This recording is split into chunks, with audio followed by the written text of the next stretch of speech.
Маша. Борис, та разбуди се, слушаш? Вреќата за спиење се размрда. Се оптегна како голема свилена чаура. Нема ни едно куче, Борис, исчезнале. Се подаде главата.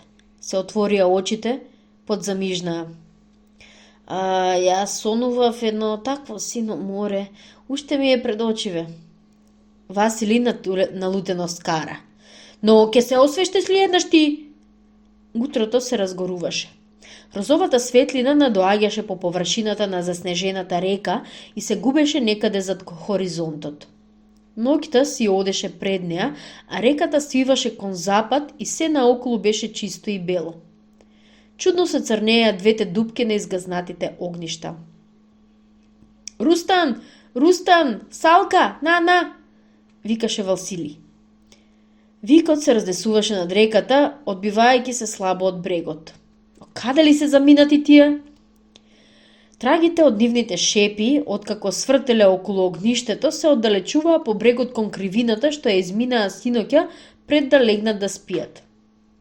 Другарите заминаа по трагите. Го изминаа гребенот што навлегуваше по реката и застанаа. Кучињата беа тука. Борис и Васили уште сношти сакаа да останат тука да спијат, но после се премислија, плашејќи се да не се клизне косината. Така тие најдоа друго наќевалиште. И правилно постапиле. Тука сега беше тесен процеп во брегот. Во тој процеп беа кучињата, но тие изнесуваа нешто од таму. Јадеа нешто. Кога ги видоа луѓето, тие почнаа виновно да вртат со опашките. Рустан, Салка! Викна Борис. Ваму! Водачите се оддалеи. Тргна, по нив се повлекоа и другите, лижејќи си ги отворените челости. Што сте нашле? Некаква мрша?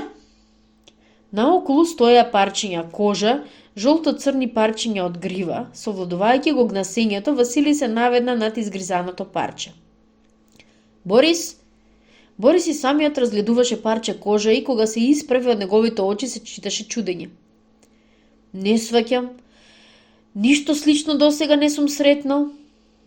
Ова е чудо, Борис. Тешко е дури да се поверува. И двајцата, како по команда, го свртеа погледот кон отворот и уште веднаш ке се нафрлеа натаму, ако не беше тука малата кучка, со остри уши која рамиски се прикрадуваше натаму. Румка! Викна Борис. Куш! Кучката, свивајќи го опашот, се врати назад и сите други подскокнаа од луѓето со чудење. И додека Борис ги разбркуваше кучињата, Васили веќе се пентареше по камењата кон отворот. Другорот го стаса дури на самиот влез, и тоа што стоеше пред нивните погледи сосем ги потресе. Во црната празнина на пештерата се оцртуваа контурите на едно огромно животно. Темната волна му висеше во кадели. Дел од месото и од кожата му беа изглодани. Се гледаше оголено ребро. Но најчудно од се беше тоа што од длабоката рана, неверојатно, оголеми капки шуркаше згусната крв. Полутемнина на пештера. Наеднаш другарите во длабочината ги открија контурите на едно друго, уште поголемо животно. Стоеше тоа како некоја планина, допрено до карпата, со отпуштена сурла и со затворени очи. Се чинеше дека животното дреме и дека сега наеднаш ке замавне со сурлата. Ги пречекори со своите огромни нозе и се ежеа при помислата да се приближат. Тоа беа вистински мамути. Едно од оние джиновски животни што ја населувале нашава земја во одамнешните периоди на преисторијата. Но каков беше овој тука? Мртов? Замрзнат? Се доближија сепак. Под прстите се чувствуваше грубоста на кожата, студена како мраз, но не и замрзната. Таа се обтегнуваше под прстите и двајцата додека ја чепкаа се ќаваа трпки по кожата. Првата работа им беше да ја отворат дупката од излезот. Животното беше престоено тука благодарејќи на постојаната температура. Го натрупаа отворот со снег. Случајов е необичен, треба да се оди без задржување, рече Борис, трупајќи снег. До Среднеколмск има 5 дена пат. Ако се земат обете запреги, ќе се стаса за 4. Оди, Васили, впрегни ги сите. И набрагу оние што заминеа се црнеа како точка во снежниот облак. Борис седна до огнот. Пронајдокот беше навистина необичен. Чудното чувство дека мамутите се живи завладеа со Борис уште веднаш штом ги виде капките црна крв. Живи. Само во сон. Во анабиоз. Борис уште како дете сакаше да биде истражувач. Сонуваше за Арктикот, за поларните светлини. Сега беше геолог. Сонот се оствари, а сега зад неговите плеќи беше еден цел мамут, скочанет. Треба само да биде оживеат. Мислата го зачудува како удар на гром. Да се оживее? Борис станува и чекори напред-назад по брегот. Да се оживее. Обидите со рибите, со лилјаците даваа можности за оживување. Тоа беше можно дури и кога постоеше површинско замрзнување. Кожата ни тогаш не е мртва. Течноста на ткивото не е смрзната, таа е само изладена. Но како да се оживее? Како камен паѓа прашањето. Како? И тој пак седнува на снегот, загледувајќи се во пламенот на огнот. Ноќта брзо надоаѓа. Огреа месечината, огромна, оловна. Се стврднува мразот. Средината е на април, околу 20. Борис го палеше огнот. Пламените јазици се извишуваат и граат виорат. Тоа им помага во мислите. Во тишината јасно се слушаат стапки. Борис ја крева главата. Кој иде? Чекорите стивнуваат. Се слуша забрзано дишење. Борис кокнува и скоро се судрува со Васили. Борис! И овој се струполува покрај огнот. Васили е без нараквици, со искината облека до појасот смрзната. Таму има процеп во мразот, заакавме во него. И за миг под мразот кучињата, санката и јас, ако немав малку среќа. Васили со очај гледа во очите на другарот. 200 километри, сваќаш? Без пушка, без кибрид. Добро, добро. Борис ја вади вреќата за спиење, вади преоблека. Нема да пропаднеме, суши се. Васили се преоблекува. Ги трие по синетите нозе. Потем седат крај огнот. Борис сака да ги сподели мислите со другарот за се што се случи, но сваќа. Васили треба да спие. Тој е изморен. Си легнуваат молчејки. Васили уште веднаш заспива. Борис мисли. Мамут. Да оживее. И пак она малечко прашање. Како? Го боцка полуто од игла. Така го совлада сонот. Разговорот дојде при појадокот. Пеш по априлскиот снег, 10 до 12 дена. Ке настапи пролет, маметот нема да го зачуваш. Васили сваќа, молчејки се согласува. Токму тоа, потврдува Борис, ја објаснува теоријата на анабиозот. Мамутот без сомневање е во анабиоз и тој треба да се оживее. Ке го оживееме со бавно стоплување на целото тело, на секоја ќелија. Пештерата со оган не ќе ја загрееш, вели Васили. Сонце има малку, електрична струја нема. Но мечтата на Борис го завлекува и него. Тој ја гледа мирната поза на животното, неговата спокојно отпуштена сурла. Што имаме ние?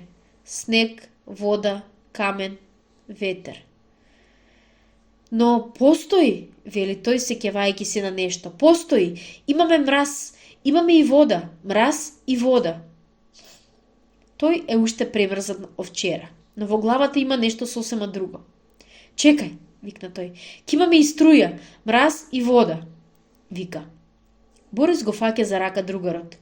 Тој не сваќа се, но и нему сето ова му дава некаква надеж. Васили малку се смирува. Слушај, пред самото тргнување ваму читав за опитите на бразилскиот научит Рибиеро, или Ривиеро. Вели дека водата и мразот можат да вршат работа како термопар. Потребно е да се има мраз и вода. Потребни се само електроди и постојан процес на смрзнување. Најпросто од се, а електроди колку сакаш, сите метални делови од приборов, ке имаме струја. Обидот беше извршен уште еднаш. Имаа доста вода и доста мраз. го има и постојаниот процес на смрзнување. Го прикачија волтомерот и сказалката скокна нагоре. Имаа струја. Ура! Не додржа Борис и го прекарна Василија, така што тој одвај се додржа на нозите. Планот беше прост. Тие имаа електроди и сноп жица. За среќа волфрамирана, изолирана тенко. Да се размота таа и спирално да се извијат нитките, тоа беше чисто техничка работа. Неа ја сврши Борис. Василий работеше на другото. Не беше лесно спирално да биде обвиткан со таа жица огромниот мамут од крајот на сурлата па се до петиците, во една густа метална мрежа. Но за 2 дена тие го сторија и тоа. Да почнеме, рече Борис. Што? Со шило море да загреваме? Немој да биде скептик, во нашиот век и за такво нешто прават. И струјата потече. Сега остануваше само да се чека. И да не се дозволува да замрзне процесот во мразот од реката, од каде во клучини избираше водата. Помалку таа замрзнуваше, но вртокот незин требаше да остане постојано активен за да го имаат постојаниот тек на создавање електричен ток. И нивниот систем работеше без грешка.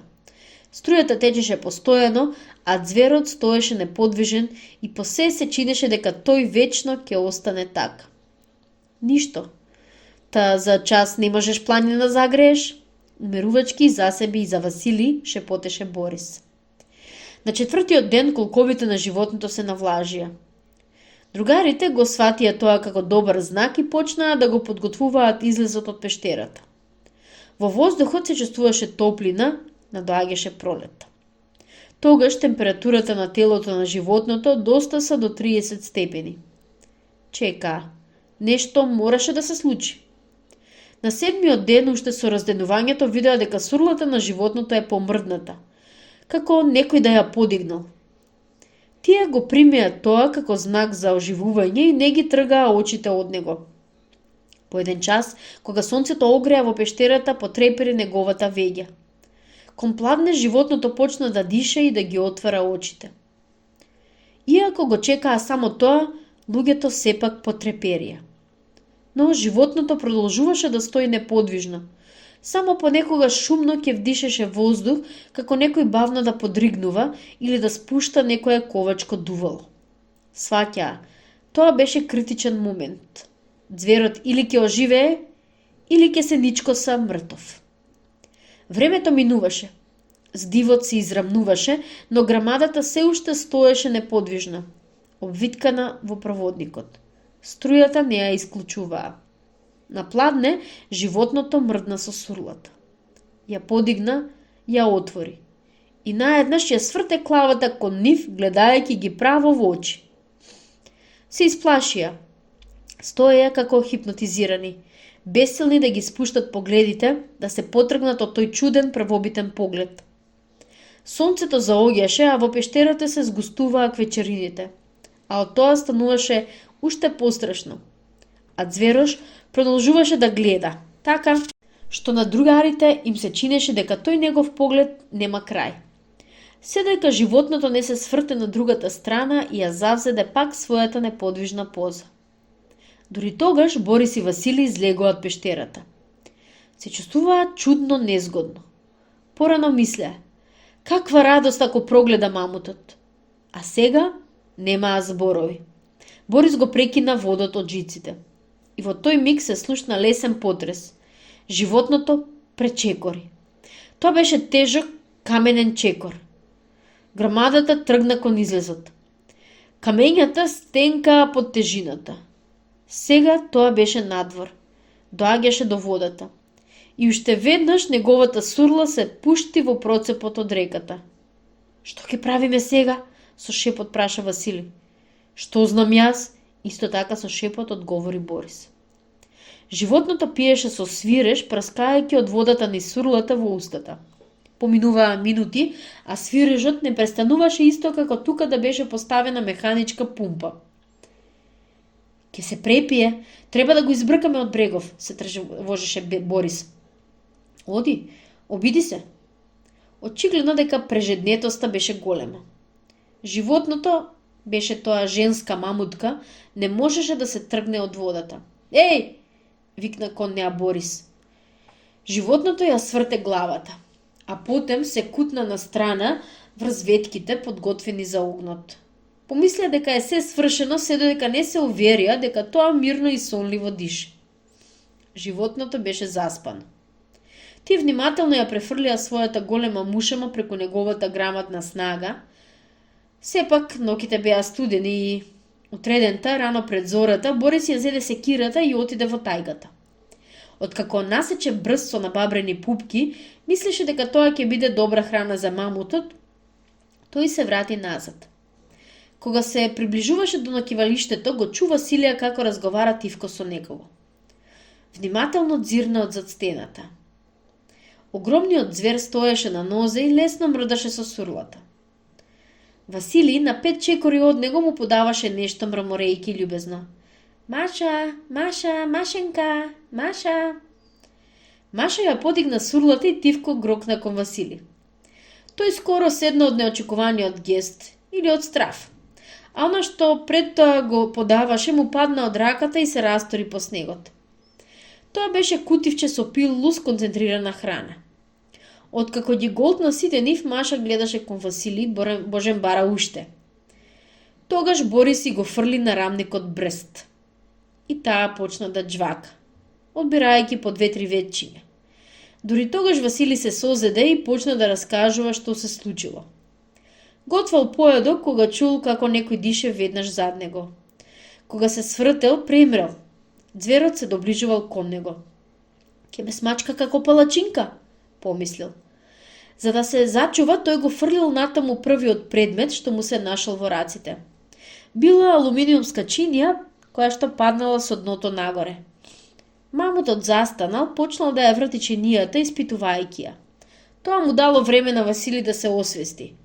Го зел кутивчето со пилули и се обидел да позборува со животното, кое очигледно сакало да се запознае поблиску со него. Разговорот го занел зверот, кој се вслушувал, веројатно сваќајќи дека човекот е дружелюбив и еднаш дури нашло за згодно да му одговори. Што произлезе од сето тоа? Борис и самиот виде, чу. Значи, Маша, а? Праша тој смејки се.